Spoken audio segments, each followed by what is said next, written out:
talk about stuff. Yes, time to talk about stuff.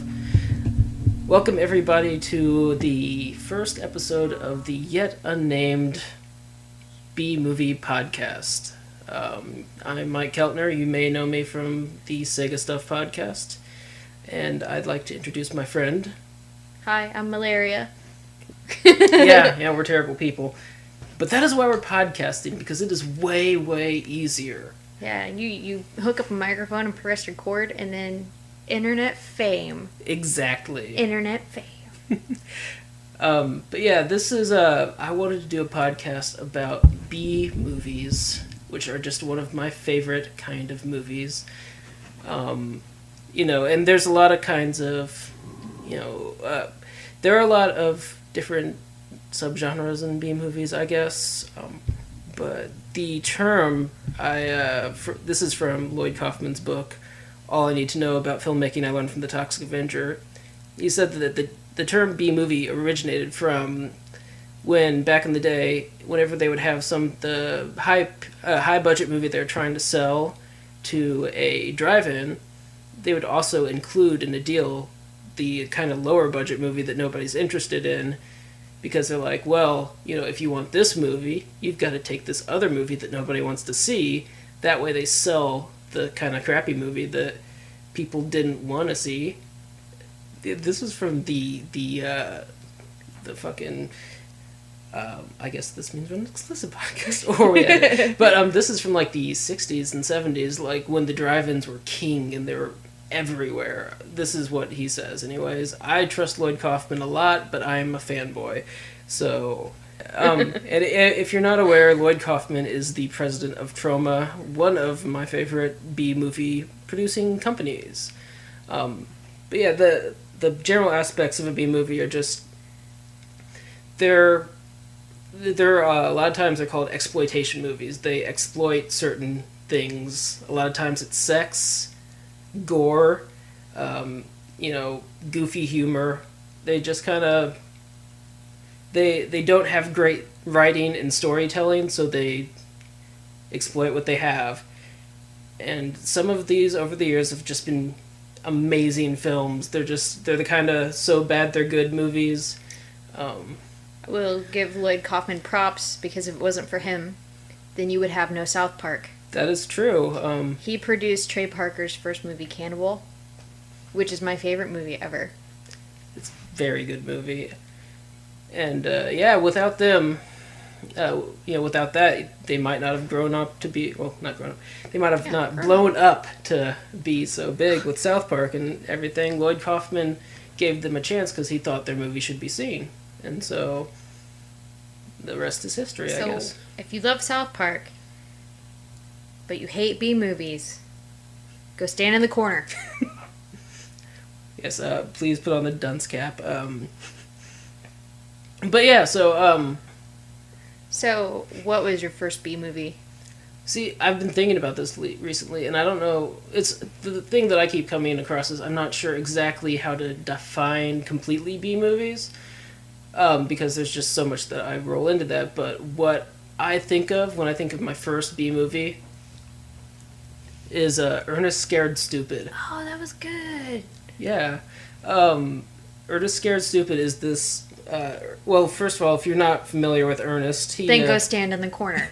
Exactly. He's this... Was it Jim Varney, I think it was? There's these series of movies called Ernest Goes to Camp, Ernest Goes to Jail, Ernest... I don't remember the original ones, but one of them is called Ernest Scared Stupid. And it is about these... trolls or goblins that come... It's a troll. It's a tree troll. Tree troll. These trolls are let out around Halloween, and they run rampant in this town, and Ernest has to save the day. It is Jim Varney, by the way. Jim Varney. Nice. But, these goblins are just crazy. All of the characters are... Yeah. Sorry, ever since Troll 2, I always think goblin.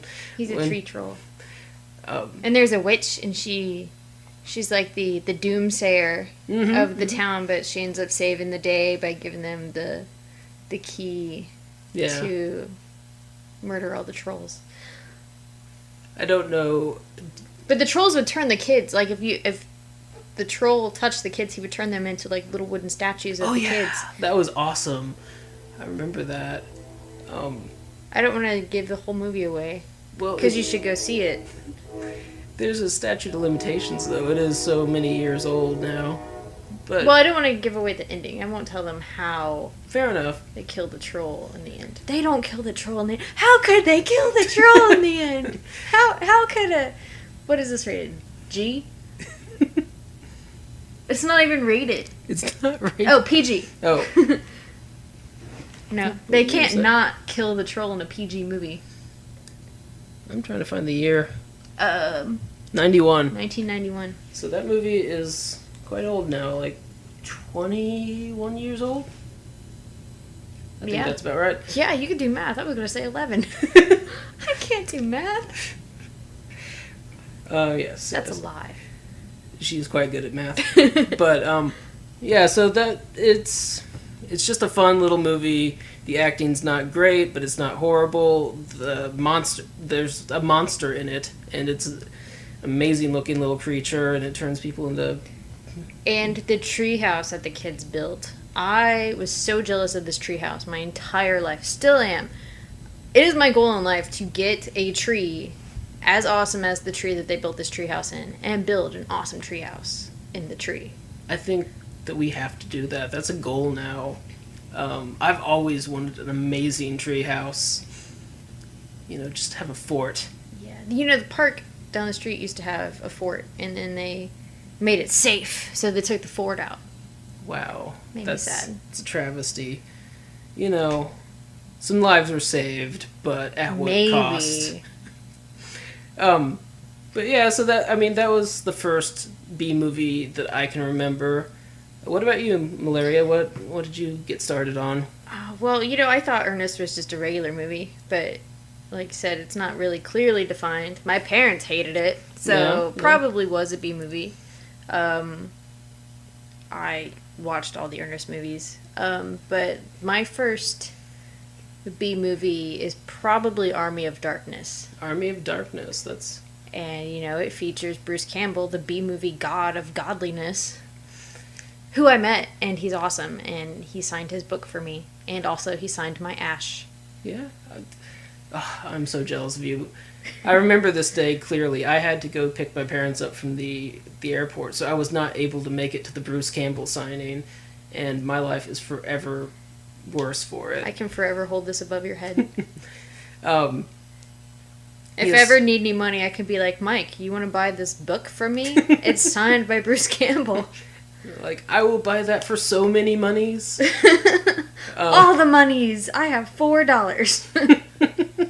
That's all the monies. But yeah, Army of Darkness is awesome, and well, like my love of B movies, I have an Army of Darkness and a Toxic Avenger tattoo. Those are the two tenements of B movies we've talked about so far in this podcast. In fact, we are done talking about B movies forever. Yeah, because we've already talked about the greatest, Ernest and Army of Darkness and Toxic Avenger. And Cannibal. Yeah. So, we're done. Probably. Bye. Not really. No, there's so many to talk about, but yeah, Army of Darkness was one of my earlier ones. I think the first one after Ernest that I can remember is probably Rocky Horror, which is one of the all-time like famous, long-lasting B movies. Like, if you've never heard of another B movie, you've probably heard of Rocky Horror. And you probably associate it with weird people. And that's us. That's probably very accurate. We are here for you weird people. Yes. You can't see my thumbs up. I'm a gesture speaker. Because I just fumbled that whole phrase. Good job. I'm a gesture. That's a hard word to say. Gesture. Speaker. I'm waving my hands in front of my face. Oh yeah. You can expect many more gestures that we will vaguely describe to you on this podcast. So yeah, that's a little bit about the origin of B movies, and I was about to say origin of podcasts. My roommates are laughing. You might be able to hear them. But We're hilarious. So I guess, yeah, we've described B movies. We've talked about the first ones we've seen, and then I guess why make the podcast? I'm 27 years old. We're old. We are old, and there are a few things in this world that I love as much as just sitting down and watching a ridiculously gory movie full of, like, raunchy humor and boobs. Oh, you know what else got me into B movies? What's that? Mystery Science Theater. Mystery Science Theater. I wrote to those guys, and they wrote back to me. That is awesome. Your B movie producers and actors are amazing because they care about you because you directly pay their salaries. Yeah. And that is one of the most awesome things about B movies. I have reached out to and contacted Lloyd Kaufman. And about 37 times this me. year. Well, this was actually back in college, but yeah, 37. Actually, I haven't seen Lloyd Kaufman yet this year. That's true. We're going to see him twice next month. We are. But, yeah, we're kind of big on the con circuit. We have no life. You know, no life. But, yeah, so, one movie that we should delve into further, I think, is Cannibal the Musical, your favorite. It's an amazing film, and it's got a cool story behind it. It's a true story That's been exploited into this awful, terrible musical. But it's funny. Yeah. So it's okay. So, yeah, it is worth noting that it is a musical. And true. And it's based on Alfred Packer, this coal miner, I believe. And no, gold miner. Gold miner, okay. Gold miner. Gold miner out in the Out in Utah. And he was trying to lead a group back to Colorado. Exactly. And they got horribly lost and they killed each other. Yes. And hilarity ensued. But yeah, this was the first movie by Trey Parker and Matt Stone. Did I say that right? Yes. Okay, I Instead mixed of Trey Stone and Matt Parker, which that I would say be wrong. all the time. But yeah, it's their first movie. The story of Alfred Packer and his crew, and they have to eat each other. And then he has to go back to town and explain that they had to do it for survival. And they're like, where is everybody else? Did you eat everybody? But the musical makes it seem like he did it in self-defense. Yeah. And then for self-preservation. So they went crazy. They all attacked each other. And then they're like, oh, this guy's dead. And we're hungry. Let's eat him. It's not like they were like, let's eat him. Oh, murder. No. No. I think it's actually on YouTube. Yeah, it's on YouTube. Or at least the songs are. I own a copy. I just went to a used DVD store and it was there. They had like 5 of them. I want to talk a little bit about Evil Dead 2, which is one of my favorite B movies. Which was a remake, not a sequel, to Evil Dead 1. Yes. So we've talked about Army of Darkness already on this podcast. Army of Darkness is actually Evil Dead 3. It's, or 2. They're an interesting... Watch all of them, not in order, it doesn't matter. They're an interesting couple of movies. I actually saw them in order of 3, 2, 1. So did I. So, yeah, it doesn't make a lot of difference, but what happened is Sam Raimi and friends went out and they made themselves a nice little horror movie out in the woods. And if you don't know who Sam Raimi is, he made Spider-Man, the Tobey Maguire ones. Yes, and he is also about to unleash the Hobbit onto the world. No, that's Peter Jackson. No, it's not. Yes, it is. No, it's not. Yes, it is. Peter Jackson did the original trilogy. Sam Raimi is directing The Hobbit. Director Peter Jackson. What? Peter Jackson's doing The Hobbit. I told you Sam Raimi's not doing it. You're just mad. I am mad. Sam Raimi did, what is that movie that he just did where, There's a goat, and there's like a Drag Me to Hell. a quarter. Yeah. Drag Me to Hell. There's a goat and a quarter. Drag me to hell. I know exactly what you're talking about. I do swear that at one point Sam Raimi was supposed to direct The Hobbit. That has apparently not transpired. It really doesn't matter because I don't intend to watch it. You know, just because it happens in your head doesn't mean it's not true. Dumbledore taught me that. Exactly. And maybe it's true for you. You know, I choose to live in a pretty vast world of fantasy, so... So, Army of Darkness, or Evil Dead 2. Evil Dead 2, okay. So, yeah, the first Evil Dead movie, they filmed it out in the woods, and it was kind of just a average demons possess people in the woods movie, you know, with the very handsy tree. Tree. And then you get your hands on Evil Dead 2. And they remake the entire first movie in the first 5 minutes of the second movie.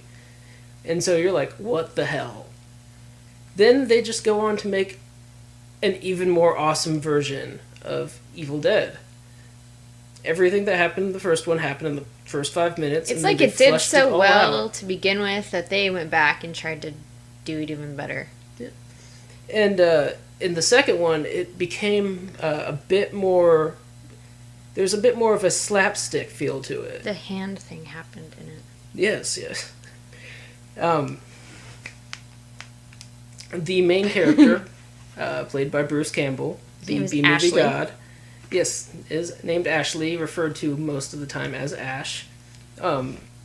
He at one point gets his hand possessed, and he has to chop it off. And but not like that movie Idle Hands. That was lame.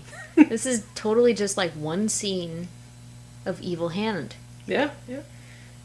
And from there, he has to strap it. He gets to a point where he straps a chainsaw onto his stump, and awesomeness ensues. Yeah, chainsaw in one stump and shotgun in the other. But yeah, it's... And then he just kicks all the evil's ass. But yeah, so Evil Dead 2 it has this perfect mix of comedy and horror. It's just like a timeless classic. It's a bit more horror than Evil Dead 3. So, other things that Bruce Campbell has done. If you've seen Burn Notice, that show on USA, he's in that. He plays a character named Sam. He does. It's a very good show, actually, and it's amazing because it's weekly work for Bruce Campbell, a man who has not gotten as much popularity in movies in general as he ought to, because the man is funny, he's got a wide range, and an amazing butt chin. And he was in a movie called White on Rice. Yeah. He was a voice actor for it. You will find Bruce Campbell in many... Oh, he was in Cloudy with a Chance of Meatballs. Really? Yeah, he was Mayor Shelbourne. Voice actor. Nice. Yeah. I think he was in the Bee movie. With the bee? Yeah. I think he was the bee. No, that was Jerry Seinfeld. Oh, was it?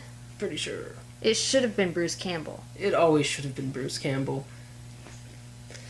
But yeah, as you can tell, with a body of work like this, he is bound to end up with legendary status. He was in Spider-Man, the Tobey Maguire Spider-Man. He was the guy that gave Spider-Man his name in that movie. Yeah. Because he was going to be the human spider. Yeah. And then Bruce Campbell is like, that's stupid. Why don't you be Spider-Man? Yeah. And then he was also in Spider-Man 2, or so he says, as the usher at the movie theater. He was the only human that kicked Spider-Man's ass because he knocked him to the floor, and he's like, "You can't get in here without a ticket." Yeah, yeah. And he was in Spider-Man 3 as the French concierge at this nice restaurant. And that one was pretty well played. It was quite a funny role. He played in a movie. I don't remember what it was called, but he played... Oh, it was Bubba Hotep. and he played Elvis. Yes. Like, the Elvis who died in real life was an Elvis impersonator who he had hired to trade him places because he was just so tired of, like, being up on stage and stuff. And so he was in this nursing home, and he's, like, 90 years old in this nursing home, and he's all like, nobody believes that I'm really Elvis. Yeah, and that was a pretty fun role. And then he fights mummies. Yeah, he does fight mummies. I believe he is with a elderly black man who believes he's JFK. Yes, he is JFK. That's right. So as you can tell, this is clearly cinematic gold. Clearly. Yeah, Bruce Campbell was in a great deal of movies. Another good one is, I don't know if it's good, but there's a Sci-Fi Channel original movie called Alien Abduction. That movie was not good. Not at all. Bruce Campbell was good in it. Yes, Bruce Campbell was good in it. But that movie was not good. He was also in The Man with the Screaming Brain. He was the main guy in that. I think he directed that one. I actually saw the premiere of that with him at the book signing, because he signed the books and then we watched the movie together, and it was awesome. My best friend Kevin went up there and asked him to write a note to his girlfriend because his girlfriend was mad at him for going to see this instead of going up to see her. And he did. He said, "Don't be mad at Kevin."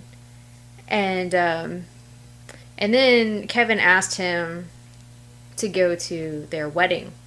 And then later on, Bruce Campbell was being interviewed on some TV show like Dave Letterman or Conan or something for something. I don't know. And they asked him, what is the weirdest thing you've ever been asked at a book signing?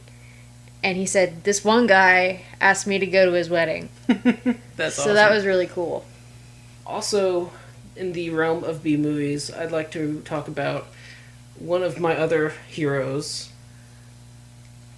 Now, it's hard for a man like me to have a favorite movie because there's so many of them, and I love them all so much. Well, not all of them. Titanic and... yeah. But anyways. I can't believe you just said Titanic. You do live in a world of fantasy. I do. The guy fell off and hit the propeller, and that's why you saw it more than once. Exactly. That's why I saw it more than once. I was like, wow, that guy just... No. Honestly, any man has a complete and utter out as to why they watched Titanic. There are boobs. Granted, it's... The guy fell off the thing and hit the propeller. That's every guy's out. Alright. Because the boobs weren't that good.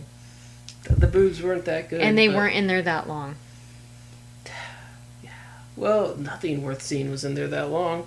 That's true. It was a 2-hour movie. The 2 scenes that I liked. All the people going, we're gonna die. Yeah, let's just talk about that for a second. Slowest boat sinking ever, but yeah, the boat just sunk so slowly. Anyways, what I was saying was, it's hard to have a favorite movie. There's so many good ones. But growing up, I had 3 favorite directors. One is Quentin Tarantino, one is Kevin Smith, and one is Lloyd Kaufman. We've already talked about Lloyd Kaufman quite a bit. I would like to talk a little bit about Kevin Smith. Kevin Smith, back in 1994, I believe, recorded a little movie called Clerks. And it is, he made it for a budget of $37,000. And he got the money by scamming credit card companies. Basically, he was working at a convenience store, and he wrote a movie about working in a convenience store. But it just so happened to be so damn funny that Miramax picked it up, and it is one of the all-time cult classics as we speak, as we live and breathe now. It centers around these 2 guys, Dante and Randall, and they just slack off and torture customers. Crappy job. Yeah, torture customers at a crappy convenience store. And It'll speak to you if you've ever had a job that you just hated. Which, who hasn't? Really, who hasn't? And so, yeah, it's a great little movie. It's in black and white because that's all they could afford. It's had a sequel and a cartoon spin-off. It has. And as much as I love the original Clerks, Clerks 2 is probably one of my all-time favorite Kevin Smith movies. I just watched it yesterday at work. Because what do you do at work at a job that you hate? You watch people hate their job. Exactly. And in the sequel, which is color, they work at a fast food restaurant now. And which is completely not kosher, because it's about Movie the Golden Calf. Mm-hmm. And Movie the Golden Calf now has a restaurant. Exactly. That sells little golden calf Happy Meals. It's Movie the Golden Calf, if you're not completely aware, and one Kevin Smith movie called Dogma was built up as this idol that pulls worship away from God. And wasn't he also like a kid's like Barney or yeah, he's a character much like Barney. And Smoochie. And Smoochie. Yes, Death to Smoochie is another good B movie. Okay, we'll have to get back to Movie. Why do you want to talk about Death to Smoochie now? No, we have to go back on topic before we go on any more tangents. No, okay, so yeah, but Movie is this golden calf, supposedly based on a biblical story. We won't bore you with that, but the angel of death rains death upon the CEO and the board of directors at the movie company. Matt Damon. Matt Damon, indeed. Indeed. And that is in a Kevin Smith movie called Dogma. That's actually where Matt Damon and Ben Affleck got their claim to fame. Yeah. So anyways, in Clerks 2, this golden calf has its own restaurant now, and that is where Dante and Randall have found themselves. And there is a very interesting third act twist. I don't want to ruin it. Needless to say, if you're easily offended, don't watch anything by Kevin Smith. Ever. Don't watch anything we suggest if you're easily offended. Pretty much, yeah. If you're easily offended, this is not the show for you. But yeah, so Clerks 2, very good. Clerks 1, very good. Kevin Smith in general, he is the king of just dick and fart jokes. Highly recommend it. Cabin in the Woods. Cabin in the Woods. Go see it, because it is amazing. If you are so tired of like just horror movies in general, go see Cabin in the Woods. It's a great movie. Definitely worth B movie status. It's just an amazing tribute to all that is horror. And that's all I'm saying. Just go see it. It's a lot of fun. It's funny. It's gory. You like all of the characters. It's not like those movies where you're like, that guy's a dick. I hope he gets murdered. No, you're like, oh, don't murder that guy. For every guy. Yeah, you will be so sad when everybody is dead. If everybody is to die, that is. But, yeah, Cabin in the Woods, I didn't know anything about it when I went to see it. I just knew, based on, honestly, Evil Dead and movies like it, that I think the Cabin in the Woods scenario is a lot of fun. That's all I knew going in. It was the only thing out. Really, it was like Cabin in the Woods or nothing. Cabin in the Woods actually is a kind of an interesting story behind it. It apparently got finished during the writer's strike a couple of years back, and for whatever reason, they weren't able to release it. I think it's been finished since like 2008, something like that. So it's actually kind of an old movie, but it was just released this year in 2012. So that's kind of sad. Mm. But it's a good thing that it got out, because there's not a lot in the ways of truly unique, there we go, movies out there. And so it's really refreshing to see one. Yeah, it's not just the same old story told over again in a different way. It's the same old story told over again in a different way. with a twist, but not an M. Night Shyamalan twist. M. Night Shyamalan. And you're just like, what the what? But they kind of lead you on at the beginning. Like, you know... Like, as soon as a movie starts, you know that it's different. Yeah. It's not like they hold it back till the end and you're like, what's going on here? It's like, oh, this is happening. This is different. It'll be neat. Exactly. But it can't tell you anything about her to give the whole thing away. Yeah. Honestly, the trailer gives a lot of it away, more so than I think would be... Don't watch the trailer. Just go see it. Go see it. Or, at this point, rent it. Because it's not in theaters anymore. It's sad. I've honestly been chomping at the bit, waiting for the DVD. Because I have not seen it since, like, May, probably. I don't usually see movies 3 times in a row. And since I did work at the drive-in, I used to see movies for free. You know, so I could have seen it for free. I actually went to a regular theater and paid to see this 3 times.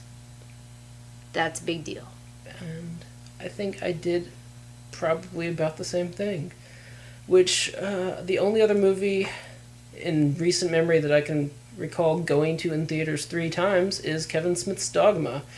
And that was, like,